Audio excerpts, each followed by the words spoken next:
Welcome back. Help is only a thought away.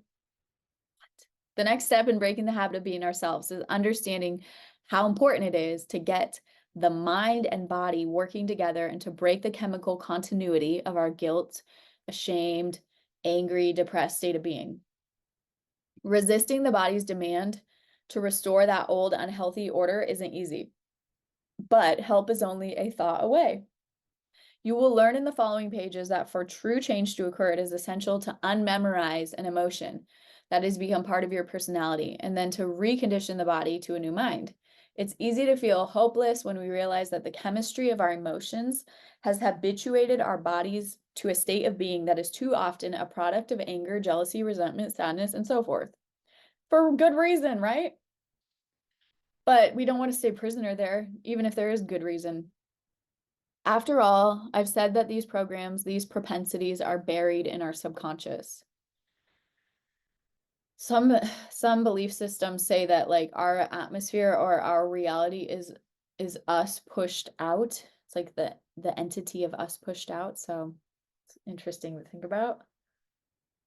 And yeah, we won't get into that. The good news is that we can become consciously aware of these tendencies. I'll deal more with this concept in the pages ahead. For now, I hope you can accept that to change your personality, you need to change your state of being, which is intimately connected to the feelings that you've memorized. Just as negative emotions can become embedded in the operating system of your subconscious, so can positive ones.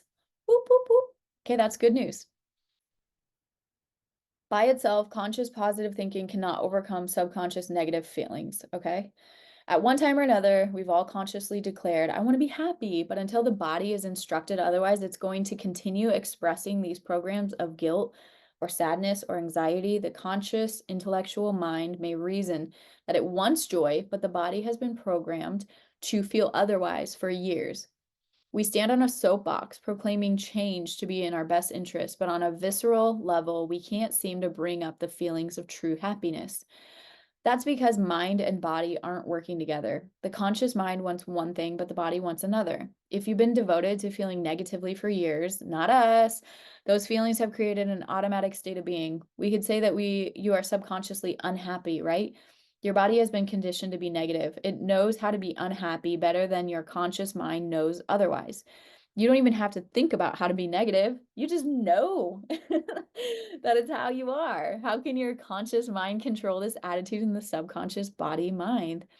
Some maintain that positive thinking is the answer. I want to be clear that by itself, positive thinking never works. Or rarely works, I would say.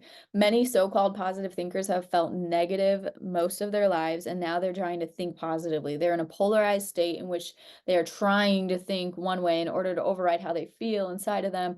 They consciously think one way, but they are being the opposite. When the mind and body are in opposition, change will never happen. Man, it's so interesting. Memorized feelings limit us to recreating the past. By definition, emotions are the end products of past experiences in life. When you're in the midst of an experience, the brain receives vital information from the external environment through 5 different sensory pathways: sight, smell, sound, taste, touch. As that cumulative sensory data reaches the brain and is processed, networks of neurons arrange themselves into specific patterns reflecting the external event. The moment those nerve cells string into place, the brain releases chemicals. Those chemicals are called an emotion or a feeling.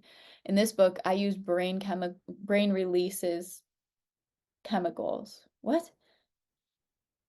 In this book, I use the words feeling. Oh, okay, sorry. The moments those nerve cells, where am I?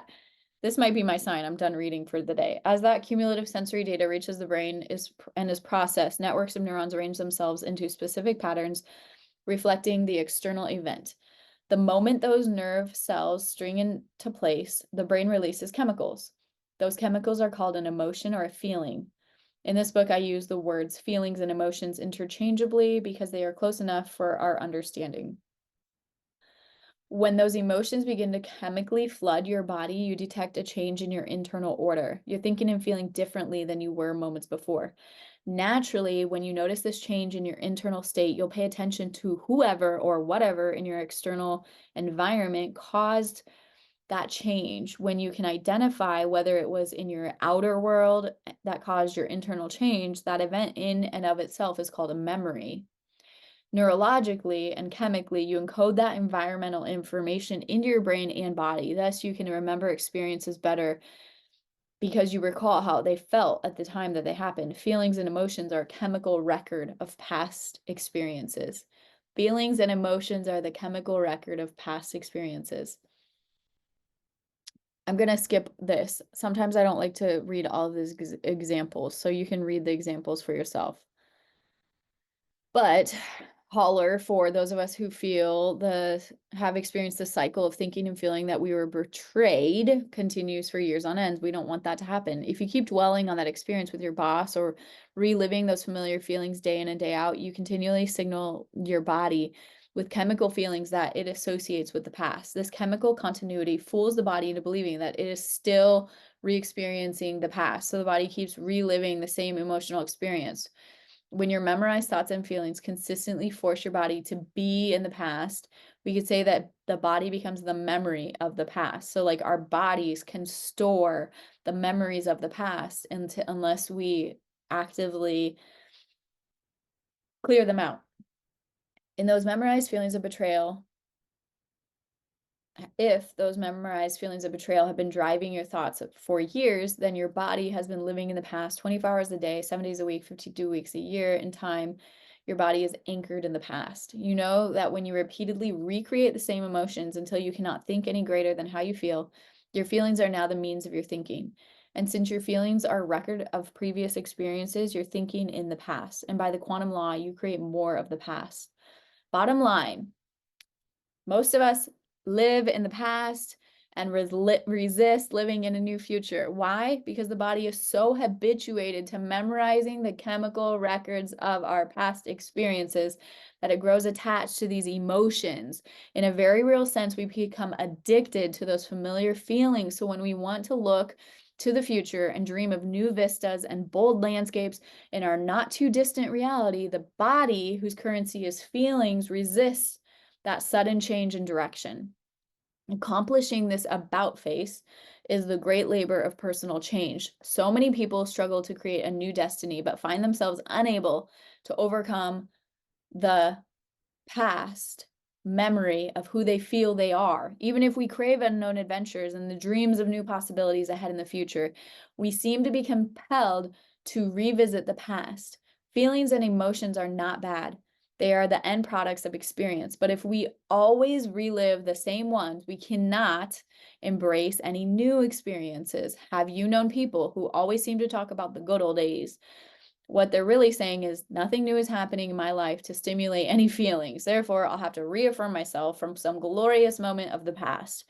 If we believe that our thoughts have something to do with our destiny, then as creators, most of us are only going in circles. Don't let that be you. Controlling our inner environment, the genetic myth. Oh, let's get into this. So far, in discussing how the quantum model of reality relates to change, I've spent most of the time talking about our emotions, the brain and the body. We've seen that overcoming the recurring thoughts and feelings that the body memorizes is a must if we are to break the habit of being ourselves. Another major aspect of breaking this habit has to do with our physical health. Certainly, in the hierarchy of things that most of us want to change about our lives, health issues rank way up there. When it comes to what we'd like to change about our health, there's one set of dogmas that we're going to have to examine and dispel. The myth that genes create disease and the fallacy of genetic determinism. Them are fighting words for people who depend on that shit to make excuses for why they're unhealthy. We will also look at scientific understanding that may be new to you called epigenetics, the control of genes from outside the cell, or more precisely, the study of changes in genes, gene function that occur without change in DNA sequence. Just as we can create new experiences for ourselves, like my daughter did, we can also gain control of a very important part of our lives, like what we commonly think of as our genetic destiny. As we go along, you will see that knowing something about your genes and what signals them to be expressed or not is crucial to understanding why you have to change from the inside out. Scientific dictum used to declare that our genes were responsible for most diseases. Then, a couple of decades ago, the scientific community casually mentioned that they had been in error. Oops. And announced that the environment, by activating or deactivating particular genes, is the most causative factor in producing disease. We now know that less than 5% of all diseases today stem from single gene disorders, such as Tay-Sachs and Huntington's chorea, whereas around 95% of all illnesses are related to lifestyle choices, chronic stress, or other toxic factors in environment. Not mine, but in the environment. Yet, factors in the outer environment are only part of the picture. What explains why two people can be exposed to the same toxic environmental conditions and one gets sick or diseased while the other doesn't? How is it that when someone has multiple personality disorder, one personality can demonstrate a severe allergy to something while another in the same body can be immune to the same antigen or stimulus? Why, when most healthcare providers are exposed to pathogens on a daily basis, aren't doctors and others in the medical community continually ill? Such a good question. There are also numerous case studies documenting identical twins who share the same genes who have had very different experiences when it came to their health and longevity. For example, if both shared a family history of one particular disease, that illness often manifested in one twin but not the other. Same genes, different outcomes. How? In all these cases, could the person who remains healthy have such a coherent, balanced, vital internal order that when his or her body is exposed to the same hazardous environment conditions, the external world does nothing to his or her gene expression and so doesn't signal the genes to create disease? It's crazy to think that the genes create the disease. Like, what? It's true that the external environment influences our internal environment. However, by changing our internal state of being, can we overcome the effects of a stressful or toxic environment so that certain genes do not become activated?